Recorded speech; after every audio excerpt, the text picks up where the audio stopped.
Today, I'm breaking down exactly what I spent in June with no sugarcoating. Just the real numbers from my actual budget. And honestly, it really wasn't even a budget because I went off the rails. I'm going to be using a budget spreadsheet that I created for myself. It's super simple and auto calculates everything and only has one place where you actually input information. So it ends up giving you a super clear picture of your money without all of the complicated stuff that most budget spreadsheets have. If you want to follow along or use it for your own budget, the link to purchase it is in the description. So let's jump into the screen share and I will walk you through what I earned, spent, saved, and where things definitely got a little bit off track. Step number one is organizing columns. So starting this spreadsheet from scratch and not having any prior months, you need to organize your columns. So in the monthly budget, you need to decide what categories of bills, expenses, savings, and debt you have, and you can be as specific or broad as you want. For me, I have very few things that I classify as bills, but a lot of different things that I classify as expenses.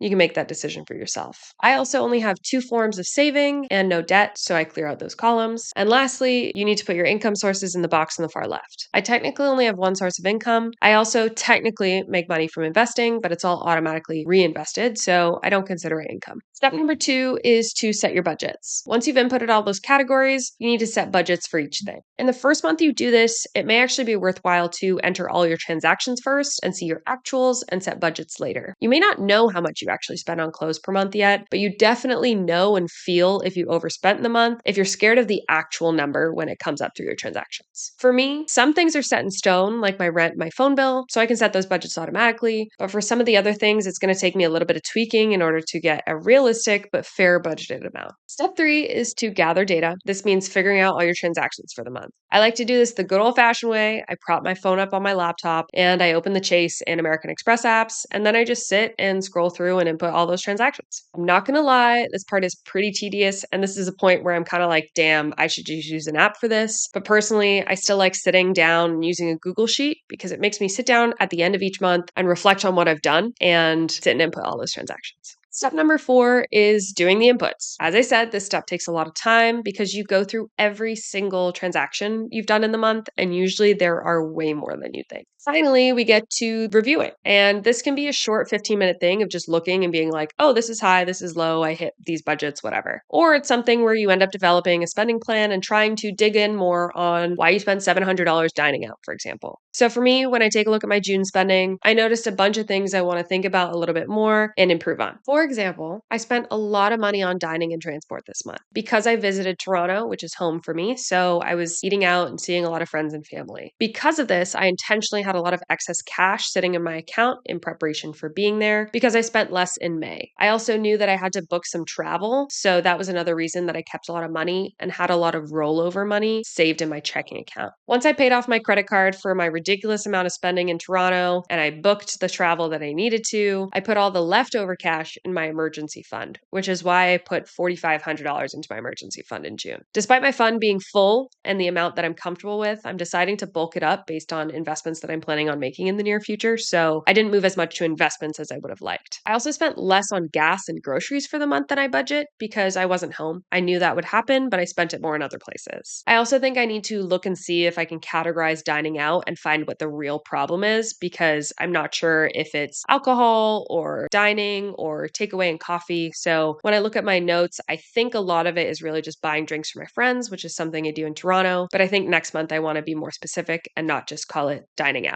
I also think I need to be a little bit better at categorizing my miscellaneous stuff. I think looking at my notes again from all my transactions, I could probably have entertainment as a category because I buy a lot of concert tickets, go to different events and stuff, which all cost money. So I think I could add another category there next month and change miscellaneous to truly be miscellaneous. As you input more months of data, you can begin reviewing it annually and review your cash flow month over month in the annual budget tab as well. So that helps you get a picture of the whole year of spending as opposed to just what's going on each month. So that is how my June spending shook out. It was pretty rough for me. I spent a lot of money, but I knew it was going to happen and I prepared for it in May by barely spending anything in May. If you need to start getting honest about your money like I do with myself, sitting down and filling out a budget spreadsheet like this is a great way to face it head on. If you want to do the same thing, there's a link in the description to purchase the exact spreadsheet that I used in this video.